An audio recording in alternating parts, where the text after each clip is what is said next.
Welcome seeds Shankaramurthy ಅಂತ ಇವತ್ತು ಹಳೇಬೀಡು ಹೋಬಳಿಗೆ ಬಂದಿದ್ದೀವಿ. ನಮ್ಮದು ಸಾಯಿ 25 ಟೊಮೊಟೊ ಹಾಕಿದ್ದಾರೆ.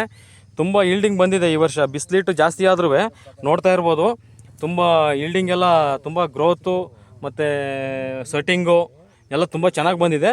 ಇವರು ನರ್ಸರಿಯವರು ಶಿವಣ್ಣ ಅವರು ಅಂತ ಹಂಚಿಹಳ್ಳಿಯವರು. ಹೇಳಿ ಒಂಚೂರು ಇದ್ರ ಬಗ್ಗೆ ಮಾಹಿತಿ, ಸಾಯಿ 25 ಬಗ್ಗೆ. ಶ್ರೀ ಮಂಜುನಾಥ ಹೈಟೆಕ್ ನರ್ಸರಿ ಅಂತ. ನಮ್ಮ ಹೆಸರು ಶಿವಕುಮಾರ್ ಅಂತ. ಆಮೇಲೆ ಹಂಚಿಹಳ್ಳಿ ಗ್ರಾಮದಲ್ಲೇ 2-3 ಜನ ಕೊಟ್ಟಿದ್ದೀವಿ. ಇದು ಮಾರ್ಕೆಟಿಗೆ 2ನೇ ಕುಯ್ಲು ಇವತ್ತು ಹೋಗಿದೆ. 1ನೇ ಕುಯ್ಲಲ್ಲೇ ಹೋದಾಗ ಮಾರ್ಕೆಟಲ್ಲಿ AMC ಮಂಡಿಗೆ ಬಿಟ್ಟಿದ್ವು. ಯಾವ ಮಂಡಿ ಬಿಟ್ಟಿರೋದು? ಚಿಕ್ಕಮಗಳೂರಲ್ಲಿ AMC ಅಮೀರಣ್ಣ ಅಂತ. ಅಮೀರಣ್ಣ ಆ ಮಂಡಿಗೆ ಬಿಟ್ಟಿದ್ದಾರೆ.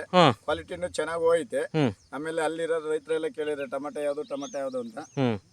ಈ ತಳಿ ಇಂತ ಹಿಂಗೀತೆ ಅಂದಾಗ ಗಟ್ಟಿ ನೋಡಿ ಎಲ್ಲ ನೋಡಿ ಈಗ ಚಿಕ್ಕಮಗಳೂರು ಮಾರ್ಕೆಟಿಗೆ ಈಗ ಬೇರೆ ತಳಿ ಎಲ್ಲ ಹೋಗಿದೆ, ಒಂದು 10 ಕಂಪ್ನಿದು.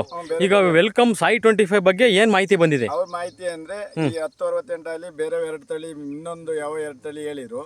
ಅದರಲ್ಲಿ ಮಳೆ ಜಾಸ್ತಿ ಆದಾಗ ಯಾಕೆ ತೊಟ್ಟಿನ ಹತ್ರ ನೀರು ಹಿಡಿತಾ ಇದೆ, ಮೆತ್ತಗೆ ಆಗ್ತಾ ಇದೆ, ಡ್ಯಾಮೇಜ್ ಬರ್ತಾ ಇದೆ ಅಂತ 1ನೇ ಕುಯ್ಲಲ್ಲೇ ಮಾಹಿತಿ ಆಯ್ತು ಮಾರ್ಕೆಟ್ ಅಲ್ಲೇ. ಈ ಟೊಮೆಟೊ ನೋಡಿ ಆ ಜನಗಳು ಇಷ್ಟು ಗಟ್ಟಿ ಇದೆ ಅಂತ ಕೇಳಿದ್ದಾರೆ. ಎಷ್ಟು ಸ್ಟ್ರೆಂತ್ ಬರ್ತೈತೆ ಇದು ತುಂಬಾ ಗಟ್ಟಿ ಇದೆ. 35 ಮಳೆಗಾಲದ ವೆರೈಟಿ ನೋಡ್ಕೊಂಡ್ರೆ ಬೇರೆ ಟೊಮೆಟೊಗಳಿಗೆ ನೋಡ್ಕೊಂಡ್ರೆ ಗಟ್ಟಿ ಅನ್ನೋದು ಭಾರಿ ಕ್ವಾಲಿಟಿ, ಹೆವಿ ಕ್ವಾಲಿಟಿ ಗಟ್ಟಿ ಇದೆ. ಗಟ್ಟಿ ಚೆನ್ನಾಗಿ ಬರ್ತೈತೆ. ಎಷ್ಟು ದಿನ ಇದು ಕುಯ್ದಾದ್ಮೇಲೆ 4 ದಿನ ಆದ್ರೂ ಹಣ್ಣು ರಫ್ತಾಗಷ್ಟು ಗಟ್ಟಿ ಇರುತ್ತೆ. ಇದೆ ಹೊರಗಡೆಗೆ ಹೋಗಷ್ಟು ಗಟ್ಟಿ ಇದೆ. Okay, thanks.